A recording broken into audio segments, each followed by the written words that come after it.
brethren, all praises to Yahweh Hashem Yahushai. Shalom to the elect out there. This is your brother Ayathan.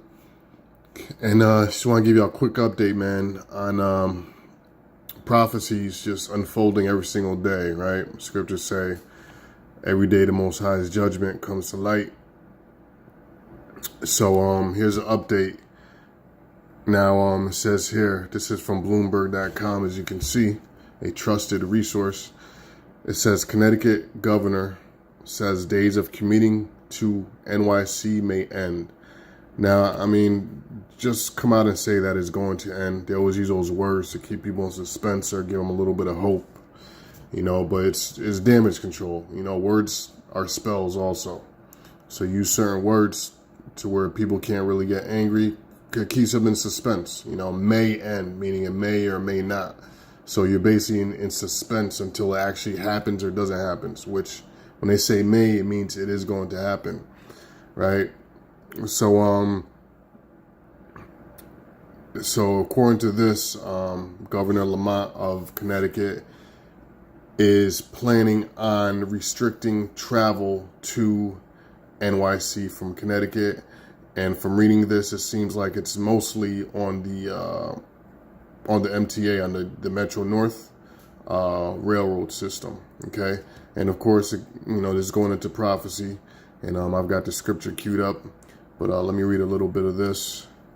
Yeah, I'm not going to play that. It's at Bloomberg.com. Just put in Bloomberg.com in your browser, and then just do a search for Connecticut, and it should come right up. It's the latest articles. This was published on the 13th, so that was day before yesterday.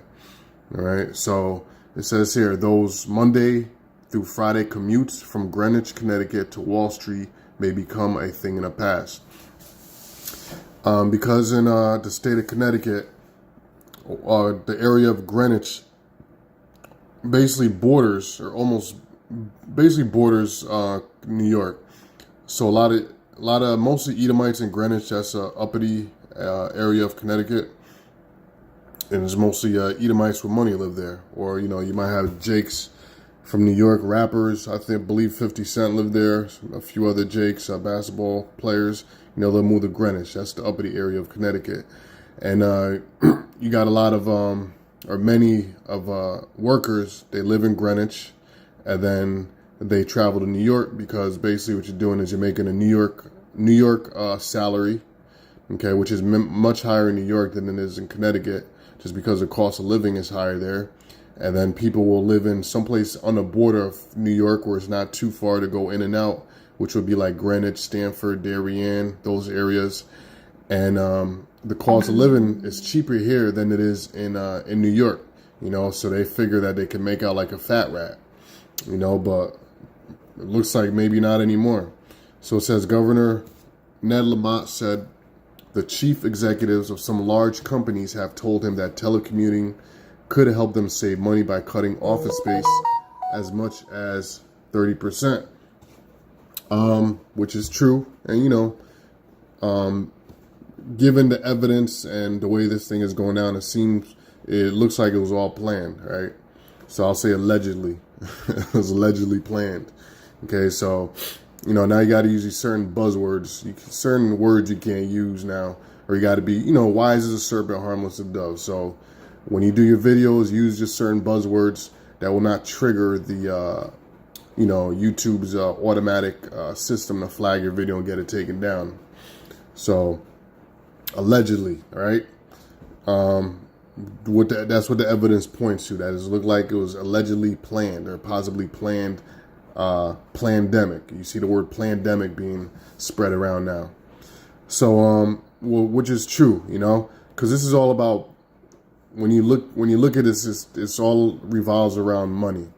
And the bailout money is a couple of how was it, billion or is it trillion? That went all to huge companies, you know. And you got the little bit of stimulus checks that the citizens got, which vanished as soon as, before they even got it, vanished to bills and all that, you know. But anyway, to stay on the topic, it says the telecommuting can help them save money by cutting office space by as much as 30%, signaling what may be a national shift by business. And with employees already stuck at home for weeks, they realize they can run just as well when they work from home, which we all knew that, you know.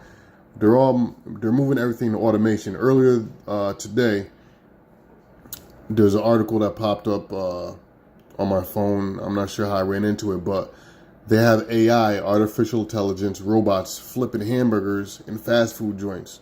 So they don't even need to hire people to flip burgers now. They got robots that'll flip the burger, you know?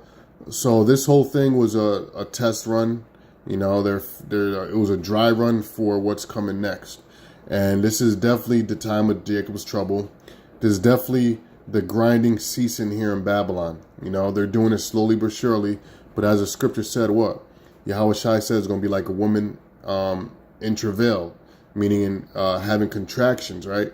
The contractions, they start far apart and painful, but as it gets closer to the birth of the baby, the contractions get tighter, you know, they become tighter and become more painful until they give birth to the baby. And in this case, the birth would be what? The NWO, New World Order. But if you know the prophecy, the scriptures, according to the scriptures, the book of Job, the book of Isaiah, you know, which refers to it as a fiery flying serpent. All this is going to give birth to what? The fiery flying serpent. Okay. And so let me read down. It says, maybe you have a great job, he says here, right? Maybe you have a great job that seems to be geographically located in New York City, right? What I was talking about earlier. You can do it in 2/3 of the time from your home in Stamford. You know, I mentioned Stamford. That's another huge commuting point between Connecticut and New York. So this means a lot of people are going to lose their jobs. Okay, many people lose their jobs because these people that are commuting, a lot of them can't work from home. You know, and what they're realizing now is they can use automation and AI tools, and they could lead these people. They don't need them for work. Or what they'll do is they'll greatly cut down the hours and make them from full-time to part-time. So they're no longer making salary or full-time, meaning they no longer get health benefits and the certain benefits that you get with a full-time job. You see? So reading down, it says, down here it says about 43,000 people commuted to jobs in New York City from 2017 from Connecticut, whose wealthy communities, right, that's what I mentioned earlier, whose wealthy communities are particularly attractive to Wall Street bankers. Now here, Connecticut, now this is the reason why. Connecticut has recorded 30,000 coronavirus cases and more than 3,000 deaths, where Fairfield County, closest to New York, right, that's the areas I mentioned, Stamford, Darien, Greenwich, and there's other areas in Connecticut, hit the hardest. Positive tests, hospitalizations, and deaths from the virus continue to decline, and the state has set a goal of 42,000 tests a week starting next week as the state prepares to reopen May 20th, which many people are predicting that it's gonna be postponed. So he's gonna make an announcement. It's gonna go to July, then it's gonna go to June, then who knows, you know? But we'll see. Blah blah blah.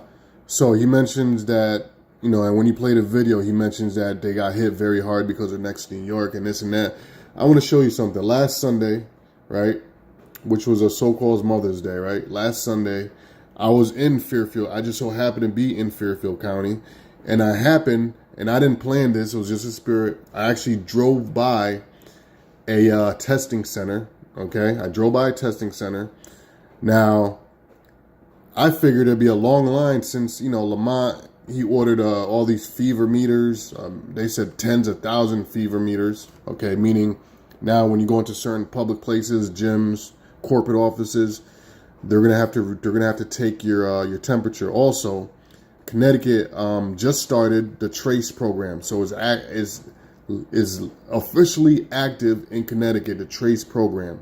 Okay, and yeah, so supposedly, you know, Connecticut has a high number of cases, right? So let me show you this. I'm gonna tell you the story first. I went down to Fairfield County, and I happened to randomly drive down the street, and they outfitted a parking lot into a testing center, right? And it went all the way down the street, and there was a cop there on patrol, And I noticed that there was not one soul in line. So I'm thinking to myself, damn, if Connecticut is that bad, how come ain't nobody over here getting tested, right? So after a period of about an hour, I went back and the damn thing was closed. They shut it down. Why? Because there was nobody there there was nobody getting tested. So that tells you something, you know, reality versus what you read on the media. So check this out. So you see the whatchamacallit, the barriers there, you know. So you can see it's a long walk because in case there's a long line. You see them cars all the way at the end. That's where the actual testing center is. Let me fast forward. There's really nothing to see. All right, got it, right there, testing station. Right. So boom. Now, at the corner, all the way at the end of this intersection to the left is where the cop was posted. And this was a testing center. There was 0 cars, not one soul. And I went back and they closed it because there was nobody there. You can see all the way down there is where it looked like freaking, yeah, I'm chuckling because I'm like, what the hell happened? This reminds me, this is just like I Am Legend, you know, the testing center. Remember when he was trying to leave? And he put his wife and his daughter on the helicopter, and he had to go back. It was a testing center like that, and it was a long line of people, but there's nobody there. It's empty.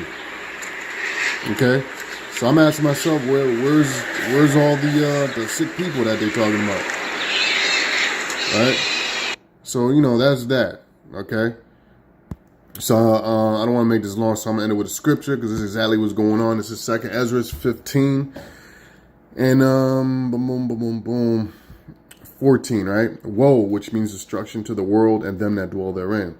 For the sword and their destruction draweth nigh, right? Meaning is nearing closely.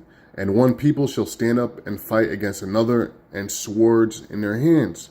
Okay, and that's going to a race war. Okay, it's going to a race war and insurrection, people fighting amongst each other. Verse 16, for there shall be sedition among men, separation, and invading one another. They shall not regard their kings nor princes, and the course of their actions shall stand in their power, right? So now here, you got what's going on in the news. You got people violating the 6 feet rule and wearing the mask rule, because here it is, it's getting nice and sunny outside, and the parks are free, and they're like, screw this, we going out, we enjoying ourselves. So they're not regarding the kings, they're not regarding the princes. Okay, they just doing whatever the hell they feel like it. Because, people are tired of being in their houses, right? So verse 17, here's the point. It says, a man shall desire to go into a city and shall not be able to. So it's coming to the point where you may want to go from Connecticut to Jersey. You can't. You might want to go from DC to Maryland. You can't. You might want to get out and go from Virginia, travel down to Florida. You're not going to be able to do it. Okay? Because they're going to section off the cities. And verse 18, for because of the pride, the cities shall be troubled, the houses shall be destroyed, and men shall be afraid. Right? So that's it, man. I just want to bring out that quick point, short and sweet. And yeah, Lord willing, I'll try to drop this in the description. I'll drop the link. Matter of fact, I'm gonna copy it right now. All right, brother. So with that, I'm gonna say shalom. All praise to you. How about Shimi Hawashai? Shalom. Till the next time.